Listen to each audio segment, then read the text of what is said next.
ಬಳ್ಳಾರಿ ಜೈಲಲ್ಲಿ ಪೊರ್ಕಿ ಬಾಸ್ಗೆ ನರಕ ದರ್ಶನ ಶುರುವಾಗಿದೆ. ರಾತ್ರಿ ಪೂರ ಸೊಳ್ಳೆ ಕಾಟಕ್ಕೆ ಕಾಟೇರ ಕಂಗಾಲಾಗಿದ್ದಾರೆ. ಎಸಿ ರೂಮ್ನಲ್ಲಿದ್ದ ದರ್ಶನ್ಗೆ ಫ್ಯಾನ್ ಇದ್ರೂ ನಿದ್ದೆ ಇಲ್ಲದೆ ವಿಲವಿಲ ಅಂತ ಒದ್ದಾಡಿದ್ದಾನೆ. ಹೀಗಾಗಿ ಸಮಯ ಕಳೆಯೋದಕ್ಕೆ ದಾಸ ಪುಸ್ತಕದ ಮೊರೆ ಹೋಗಿದ್ದಾನೆ. ಪೊರ್ಕಿ ದರ್ಶನ್ ಕೈದಿ ನಂಬರ್ ಮತ್ತೆ ಟ್ರೆಂಡ್ ಆಗಿದೆ.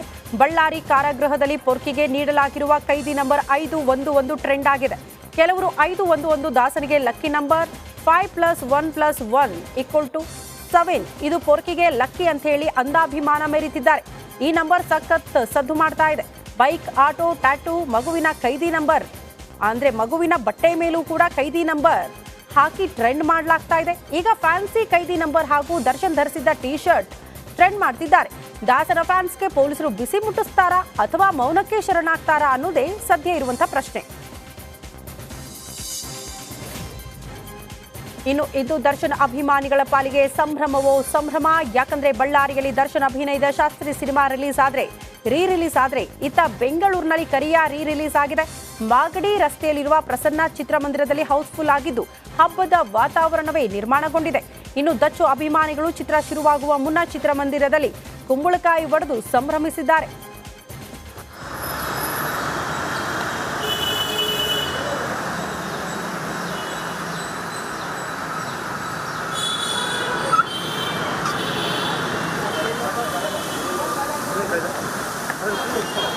ತಗೋಣ.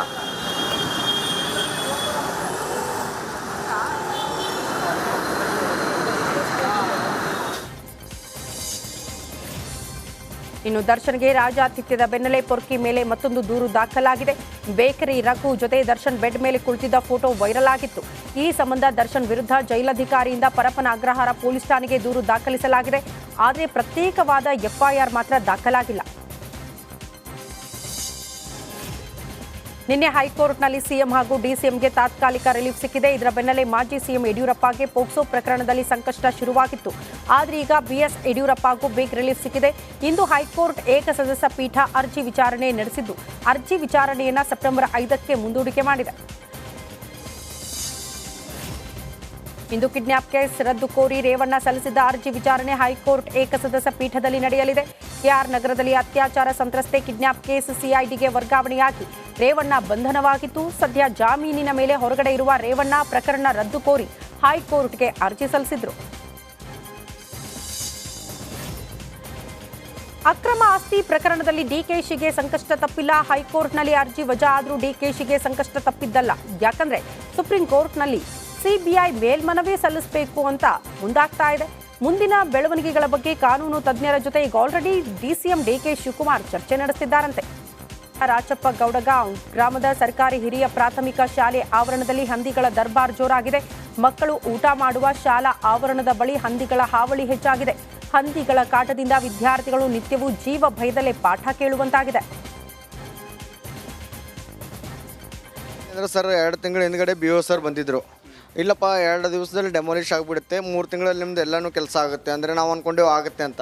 ಇಲ್ಲಿವರೆಗೆ ಅವರು ಇನ್ನೂ ಒಂದು ಸರಿ ವಿಸಿಟು ಮಾಡಿಲ್ಲ, ಏನೂ ಇಲ್ಲ ಸರ್. ಇನ್ನೊಂದು ಕೆಲಸ ಏನಂದರೆ ಸರ್, ಇಲ್ಲಿ 70 ಜನ ಸ್ಟ್ರೆಂತ್ ಇದೆ ಸರ್, 70-75. ಅದರಲ್ಲಿ 30 ಜನ ಜಸ್ಟ್ ಟೋಟಲಾಗಿ ಸ್ಕೂಲಲ್ಲಿದ್ದಾರೆ. ಯಾಕಂದರೆ ಶೀತಲಗೊಂಡಿ ಕಡೆಯಿಂದ ಯಾರೂ ಇಲ್ಲಿ ಸ್ಕೂಲಲ್ಲಿ ಕೂಡಿಸ್ತಾ ಇಲ್ಲ ಸರ್, ಬೇರೆ ಪ್ರೈವೇಟ್ ಸ್ಕೂಲ್ಗಳಿಗೆ ಕಳಿಸ್ತಾ ಇದ್ದಾರೆ. ಉತ್ತರ ಕನ್ನಡ ಜಿಲ್ಲೆಯ ಹೊನ್ನಾವರದ ಅಳವೆಯಲ್ಲಿ ಯಾಂತ್ರಿಕ ದೋಣಿ ಸಿಲುಕಾಕಿಕೊಂಡಿದೆ. ಅನ್ಸಾರ್ ಸಾಬ್ ಎಂಬುವರಿಗೆ ಸೇರಿದ ಎಂಎಂಎಫ್ ಹೆಸರಿನ ಬೋಟ್ ಸಿಲುಕಿತ್ತು. ಸ್ಥಳಕ್ಕೆ ಧಾವಿಸಿದ ಮೀನುಗಾರರು, ಕರಾವಳಿ ಕಾವಲು ಪಡೆ ಸಿಬ್ಬಂದಿಗಳು ಆಗಮಿಸಿ ಬೋಟ್ ತೆಗೆದಿದ್ದಾರೆ. ಇನ್ನು ಅಳವೆಯಲ್ಲಿ ಹೂಳು ತುಂಬಿದ್ರಿಂದ ಪದೇ ಪದೇ ಈ ರೀತಿ ಅವಘಡಗಳು ಸಂಭವಿಸ್ತಾ ಇದೆ. ಮಹಾರಾಷ್ಟ್ರದ ಪಶ್ಚಿಮ ಘಟ್ಟ ಪ್ರದೇಶದಲ್ಲಿ ಭಾರೀ ಮಳೆಯಾಗ್ತಾ ಇರುವ ಹಿನ್ನೆಲೆಯಲ್ಲಿ ದೂದ್ಗಂಗಾ ನದಿ ಅಪಾಯದ ಮಟ್ಟ ಮೀರಿ ಹರಿತಾ ಇದೆ. ಕಾರದಗ ಗ್ರಾಮದ ಬಂಗಾಲಿ ಬಾಬಾ ದರ್ಗಾಕ್ಕೆ ನದಿ ನೀರು ನುಗ್ಗಿದೆ. ಬಂಗಾಲಿ ಬಾಬಾ ಅಕ್ಕಪಕ್ಕದ ಸಾವಿರಾರು ಎಕರೆ ಜಮೀನು ಜಲಾವೃತಗೊಂಡಿದೆ. ದೂದ್ಗಂಗಾ ನದಿ ಗ್ರಾಮಕ್ಕೆ ನೀರು ನುಗ್ಗುವ ಆತಂಕ ಶುರುವಾಗಿದೆ. ಇದೀಗ ಮತ್ತೆ 2ನೇ ಬಾರಿಗೆ ಪ್ರವಾಹದ ಭೀತಿ ಶುರುವಾಗಿದೆ. ಮಹಾರಾಷ್ಟ್ರ ಪಶ್ಚಿಮ ಘಟ್ಟ ಭಾಗದಲ್ಲಿ ಭಾರೀ ಮಳೆ ಹಿನ್ನೆಲೆ ಚಿಕ್ಕೋಡಿ ಉಪವಿಭಾಗ ವ್ಯಾಪ್ತಿಯಲ್ಲಿ ಪ್ರವಾಹದ ಪರಿಸ್ಥಿತಿ ಎದುರಾಗಿದೆ. ದೂದ್ಗಂಗಾ, ವೇದಗಂಗಾ, ಕೃಷ್ಣಾ ನದಿ ಅಪಾಯದ ಮಟ್ಟ ಮೀರಿ ಹರಿತಾ ಇದೆ. ಕುಡುಚಿ ಉಗಾರ ಸೇತುವೆ ಜಲಾವೃತವಾಗಿದೆ. ಇದರಿಂದ ಮಹಾರಾಷ್ಟ್ರದ ಮೀರಜ್ ಸಂಪರ್ಕ ಕಡಿತಗೊಂಡಿದೆ. 2ನೇ ಬಾರಿಗೆ ಸೇತುವೆ ಮುಳುಗಡೆಯಾಗಿದ್ದು ವಾಹನ ಸವಾರು ಪರದಾಡುವಂತಾಗಿದೆ. ಸೇತುವೆ ಮುಳುಗಿದ್ರೂ ಪೊಲೀಸರು ಬ್ಯಾರಿಕೇಡ್ ಹಾಕಿ ಬಂದ್ ಮಾಡದೆ ನಿರ್ಲಕ್ಷ್ಯ ತೋರುತ್ತಿದ್ದಾರೆ ಎಂದು ಜನ ಆಕ್ರೋಶ ವ್ಯಕ್ತಪಡಿಸಿದ್ದಾರೆ.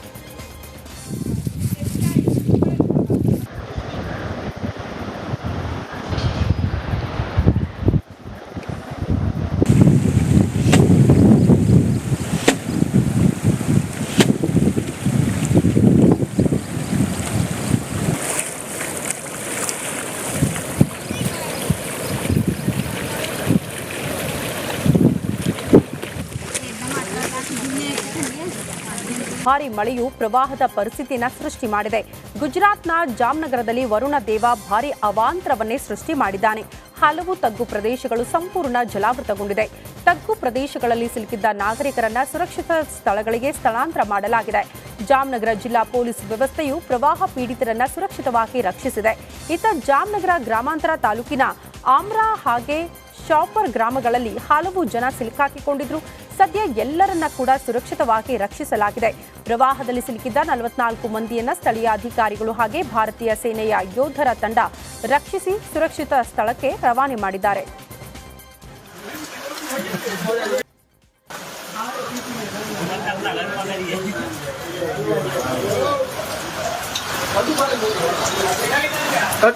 पुलिस चौकी जाएगी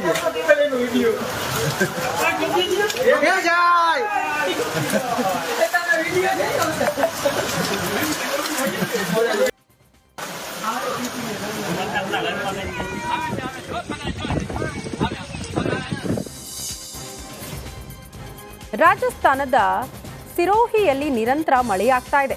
ಮೌಂಟ್ ಅಬು ಗಿರಿಧಾಮದಲ್ಲಿ ಗರಿಷ್ಠ ಮಳೆಯಾಗಿದ್ದು ಸುತ್ತಮುತ್ತಲಿನ ಗ್ರಾಮಗಳಲ್ಲಿನ ನದಿಗಳಲ್ಲಿ ಹರಿಯುವ ನೀರಿನ ವೇಗ ಹೆಚ್ಚಾಗಿದೆ. ಇದು ಹಲವು ಅವಾಂತರವನ್ನೇ ಸೃಷ್ಟಿ ಮಾಡಿದೆ.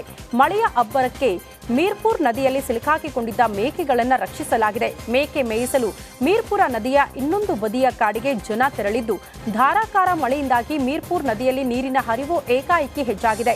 ಇನ್ನು ಮೇಕೆಗಳು ನದಿ ನೀರಲ್ಲಿ ಸಿಲುಕಾಕಿಕೊಂಡಿರುವ ಬಗ್ಗೆ ಮಾಹಿತಿ ಪಡೆದಿರುವ ಗ್ರಾಮಸ್ಥರು ನದಿಯ ಬಳಿ ತೆರಳಿ ನೀರಿನ ರಭಸಕ್ಕೆ ಪ್ರಾಣವನ್ನೇ ಪಣಕ್ಕಿಟ್ಟು ಮಾನವ ಸರಪಳಿ ನಿರ್ಮಿಸಿ ತಲಾ ಒಂದು ಮೇಕೆಯನ್ನ ಹೊರತೆಗೆದಿದ್ದಾರೆ.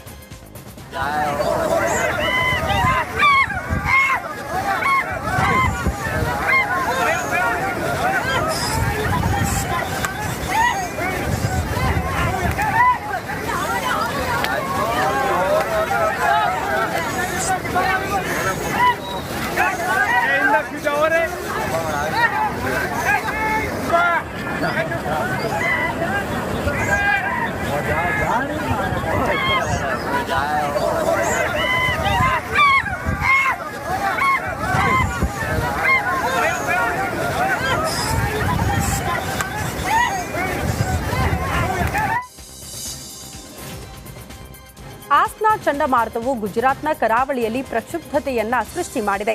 ಆಸ್ನಾ ಚಂಡಮಾರುತವು ಗುಜರಾತ್ನ ಕಾಂಡ್ಲಾ ಕರಾವಳಿಯಲ್ಲಿ ಈ ರೀತಿ ಬಲವಾದ ಅಲೆಗಳನ್ನು ಎಬ್ಬಿಸ್ತಾ ಇದೆ. ಇದು ಬೃಹತ್ ಗಾತ್ರದ ಹಡಗುಗಳನ್ನು ನಡುಗಿಸುತ್ತಿದೆ.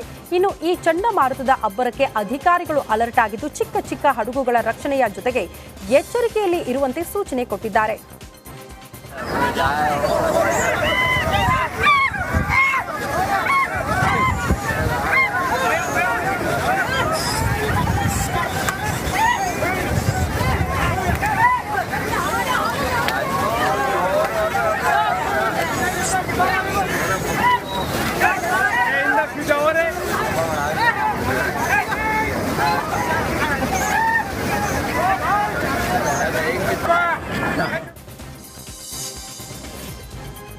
ಸ್ಪೇನ್ನಲ್ಲಿ ರಕ್ಕಸ ಚಂಡಮಾರುತದಿಂದ ಭಾರೀ ಪ್ರವಾಹವೇ ಸೃಷ್ಟಿಯಾಗಿದೆ. ಈ ಪ್ರವಾಹ ಎಲ್ಲವನ್ನ ಜಲಾವೃತ ಮಾಡಿಕೊಂಡಿದೆ. ಚಂಡಮಾರುತದಿಂದ ಸ್ಪೇನ್ನ ಜರಗೋಜಾದಲ್ಲಿ ತೀವ್ರ ಪ್ರವಾಹ ಉಂಟಾಗಿದ್ದು ಪ್ರವಾಹಕ್ಕೆ ಸಿಕ್ಕ ವಸ್ತುಗಳೆಲ್ಲವೂ ಕೂಡ ನೀರಲ್ಲಿ ಕೊಚ್ಚಿಕೊಂಡು ಹೋಗಿದೆ. ಮನೆಗಳ ಮಧ್ಯೆಯೇ ಈ ರೀತಿ ನೀರು ಹರಿತಾ ಇದ್ದು ಈ ನೀರು ಎಲ್ಲವನ್ನ ಕೂಡ ಜಲಾವೃತ ಮಾಡಿಕೊಂಡಿದೆ. ಒಟ್ಟಾರೆ ಭಾರೀ ಚಂಡಮಾರುತಕ್ಕೆ ಸ್ಪೇನ್ ಜನ ತತ್ತರಿಸಿ ಹೋಗಿದ್ದಾರೆ.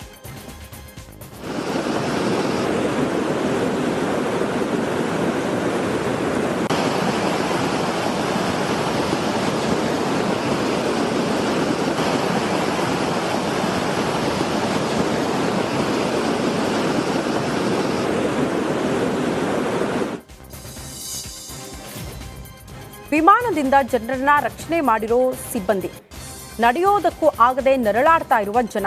ವಿಮಾನವೊಂದು ರನ್ವೇಯನ್ನ ಬಿಟ್ಟು ಹೀಗೆ ಪಕ್ಕದ ಖಾಲಿ ಜಮೀನಿಗೆ ಇಳಿದುಬಿಟ್ಟಿದೆ. ಸೀಬಾ ಇಂಟರ್ಕಾಂಟಿನೆಂಟಲ್ ವಿಮಾನವು ಈ ರೀತಿ ರನ್ವೇಯನ್ನ ಬಿಟ್ಟು ಪಕ್ಕದ ಜಮೀನಿಗೆ ನುಗ್ಗಿಬಿಟ್ಟಿದೆ. ಇನ್ನು ಈ ವಿಮಾನವು 300ಕ್ಕೂ ಹೆಚ್ಚು ಪ್ರಯಾಣಿಕರನ್ನ ಹೊತ್ತು ತಂದಿತ್ತು. ಈಕ್ವಟೋರಿಯಲ್ ಗಿನಿಯಾದ ಮಲಾಬೋ ಅಂತಾರಾಷ್ಟ್ರೀಯ ವಿಮಾನ ನಿಲ್ದಾಣದಲ್ಲಿ ಈ ದುರ್ಘಟನೆ ನಡೆದಿದೆ. ಈಕ್ವಟೋರಿಯಲ್ ಗಿನಿಯಾ ದೇಶದ ನಾಗರಿಕ ವಿಮಾನಯಾನ ಸಚಿವಾಲಯದ ಮಾಹಿತಿ ಪ್ರಕಾರ ಕಡಿಮೆ ಗೋಚರತೆ ಹಾಗೆ ರನ್ವೇ ಪಕ್ಕದ ಜಮೀನು ಒದ್ದೆಯಾಗಿರುವ ಹಿನ್ನೆಲೆ ಈ ಅವಘಡ ಸಂಭವಿಸಿದೆ ಅನ್ನೋ ಮಾಹಿತಿ ಇದೆ.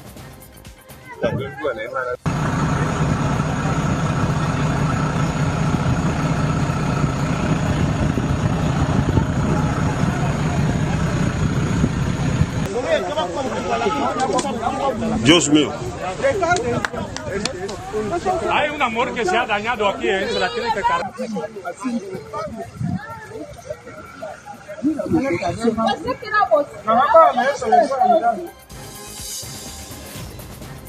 ಧಾರಾಕಾರ ಮಳೆಗೆ ಕಲಬುರಗಿ ಜಿಲ್ಲೆಯ ಅಫ್ಸಲ್ಪುರ ತಾಲೂಕಿನ ಪತ್ತರಗ ಸೇತುವೆ ಮುಳುಗಡೆಯಾಗಿದೆ. ಮಹಾರಾಷ್ಟ್ರದ ಉಜ್ಜಯಿನಿ ಮತ್ತು ವೀರ್ ಜಲಾಶಯದಿಂದ ಭೀಮಾ ನದಿಗೆ 1 ಲಕ್ಷ ಕ್ಯೂಸೆಕ್ಗೂ ಅಧಿಕ ನೀರು ಬಿಡುಗಡೆ ಹಿನ್ನೆಲೆ ಸೇತುವೆ ಮುಳುಗಡೆಯಾಗಿದೆ. ಭೀಮಾ ನದಿ ಪಾತ್ರದ ಜನ ನದಿಗೆ ಇಳಿಯದಂತೆ ಎಚ್ಚರಿಕೆ ನೀಡಲಾಗಿದೆ.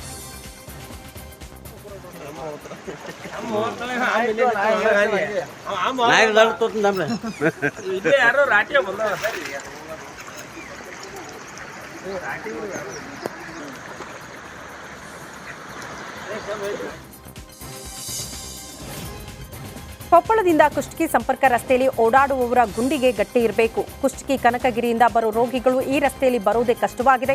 ಯಾಕಂದ್ರೆ ಇಲ್ಲಿ ಗುಂಡಿಗಳು ಯಮನಂತೆ ಕಾದು ಕುಳಿತಿದೆ. ಪ್ರತಿ ವರ್ಷ ಮಳೆ ಬಂದ್ರೆ ಸಾಕು ಈ ಜನರ ಗೋಳು ಕೇಳೋರೆ ಇಲ್ಲದಂತಾಗಿದೆ.